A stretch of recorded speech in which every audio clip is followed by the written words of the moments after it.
بسم اللہ الرحمن الرحیم. ناظرین السلام علیکم ورحمۃ اللہ.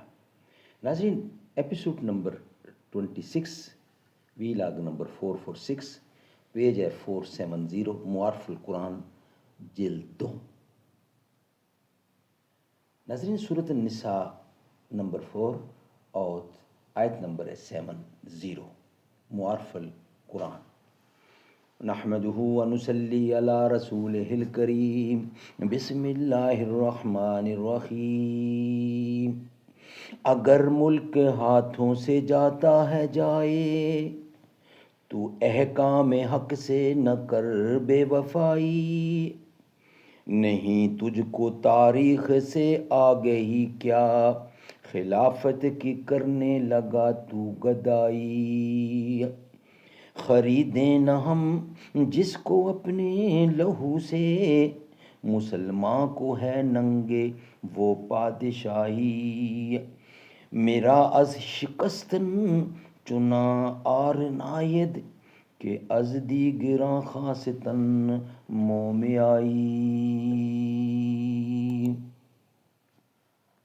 ناظرین یہ کتاب قرآن کریم. ناظرین اس کتاب کا ٹائٹل ہے معارف القرآن، یعنی معارف القرآن جلد نمبر 2، سورت آل عمران سے لے کر سورت النساء تک. پارہ نمبر 3 کا رکوع نمبر 9 سے لے کر پارہ نمبر 6 کا رکوع نمبر ہے 4. ناظرین رائٹر اس کتاب کے حضرت مولانا مفتی محمد شفیع صاحب عثمانی رحمۃ اللہ علیہ، مفتی اعظم پاکستان. نحمده ونصلي على رسوله الكريم بسم الله الرحمن الرحيم. قال النبي صلى الله عليه وسلم خيركم من تعلم القرآن وعلمه. بہترین لوگ وہ ہیں جو خود بھی قرآن پڑھیں، دوسروں کو پڑھائیں، سکھائیں اور لکھائیں. حسین ایک دل نشیں کہانی، حسین دستور حق کبانی. حسین عباس کا سراپا، حسین اکبر کی نوجوانی. حسین کردار اہل ایمان، حسین مہیار زندگانی. حسین قاسم کی کم نمائی، حسین اصغر کی بے زبانی. حسین ساجد کی خاموشی، حسین سجاد کی خاموشی. حسین باقر کی نوح خان، حسین دجلہ کا خشک ساحل. حسین صحرا کی بے کرانی. حسین زینب کی قسم پرسی، حسین کلثوم کی ردا ہے. نہ پوچھ مجھ سے نہ پوچھ میرا حسین کیا ہے، حسین کیا ہے. ناظرین آج کا ہیڈنگ ہے درجات کی تفصیل. ناظرین episode number 26 vlog number 446 page ہے 470 سورت النساء نمبر 4 اور آیت نمبر 70. درجات کی تفصیل یہ ہیڈنگ ہے آج کا. آیت کی تفسیر میں شان نزول اور متعلقہ تشریحات کے بیان ہو چکی. اب ایک بات قابل غور باقی رہ گئی ہے کہ اللہ تعالیٰ کا جن لوگوں پر انعام ہے ان کے 4 درجے بیان فرمائے گئے ہیں. یہ درجے کس اعتبار سے ہیں اور ان 4 درجوں میں باہمی نسبت اور فرق کیا ہے، اور کیا یہ چاروں درجے کسی ایک شخص میں جمع بھی ہو سکتے ہیں. حضرات مفسرین نے اس بارے میں مختلف اقوال اور طویل تفصیل لکھی ہے.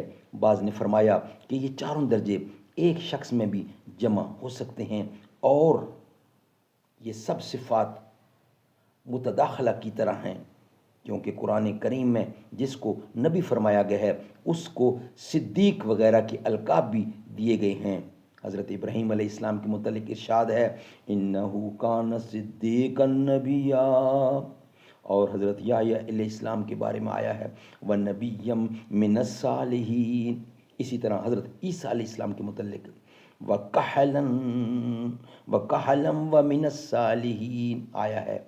اس کا حاصل یہ ہے کہ اگرچہ مفہوم و معنی کے اعتبار سے یہ 4 صفات اور درجات الگ الگ ہیں، لیکن یہ سب صفات ایک شخص میں بھی جمع ہو سکتی ہیں۔ اس کی مثال ایسی ہے جیسے مفسر، محدث، فقیہ، مورخ اور متکلم مختلف صفات علماء کی ہیں، لیکن بعض علماء ایسے بھی ہو سکتے ہیں جو مفسر بھی ہوں، محدث بھی ہوں، فقیہ بھی اور مورخ و متکلم بھی ہوں، یا جس طرح ڈاکٹر، انجینئر، پائلٹ مختلف صفات ہیں، مگر یہ سب کسی ایک شخص میں بھی جمع ہو سکتی ہیں۔ البتہ عرف عام میں قاعدہ ہے کہ جس شخص پر جس صفات کا غلبہ ہوتا ہے اسی کے نام سے وہ معروف ہو جاتا ہے۔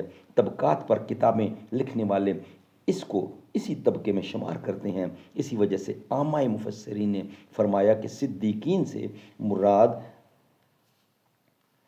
مراد اجلہ صحابہ اور شہداء سے شہدائے احد اور امام راغب اصفہانی نے ان چاروں درجات کو مختلف درجات قرار دیا ہے۔ تفسیر بحر محیط، روح المعانی اور مظہری میں بھی یہی مذکور ہے، یعنی یہ کہ اس آیت میں اللہ تعالیٰ نے مومنین کو 4 قسموں میں تقسیم کر کے ہر ایک کے لیے درجات اعلیٰ و ادنیٰ مقرر فرمائے ہیں، اور عام مسلمانوں کو اس کی ترغیب دی ہے کہ وہ ان میں سے کسی کے درجے سے پیچھے نہ رہیں، علمی اور عملی جد و جہد کے ذریعے ان درجات تک پہنچنے کی کوشش کریں، اور ان میں نبوت ایک ایسا مقام ہے جو جد و جہد سے کسی کو حاصل نہیں ہو سکتا، لیکن انبیاء کی معیت پھر بھی حاصل ہو سکتی ہے۔ امام راغب رحمۃ اللہ نے فرمایا کہ ان درجات میں سب سے پہلا درجہ انبیاء علیہ السلام کا ہے، جن کو قوت الہیہ کی امداد حاصل ہے، اور ان کی مثال ایسی ہے جیسے کوئی شخص کسی چیز کو قریب سے دیکھ رہا ہو۔ اسی لیے حق تعالیٰ نے ان کے متعلق ارشاد فرمایا، افتمارونہ علی ما یرا، سبحان اللہ سبحان اللہ۔ ناظرین، یہ ویلاگ ہمارا یہاں ہی مکمل ہوتا ہے۔ نیکسٹ ویلاگ میں ہم آپ کے سامنے رکھیں گے کہ صدیقین کی تعریف کیا ہے، صدیقین کی تعریف کیا ہے، شہداء کی تعریف کیا ہے، صالحین کی تعریف کیا ہے۔ یہ ہم آپ کے سامنے رکھیں گے انشاءاللہ نیکسٹ ویلاگ کی صورت میں۔ یہ ویلاگ ہمارا یہاں ہی مکمل ہوتا ہے۔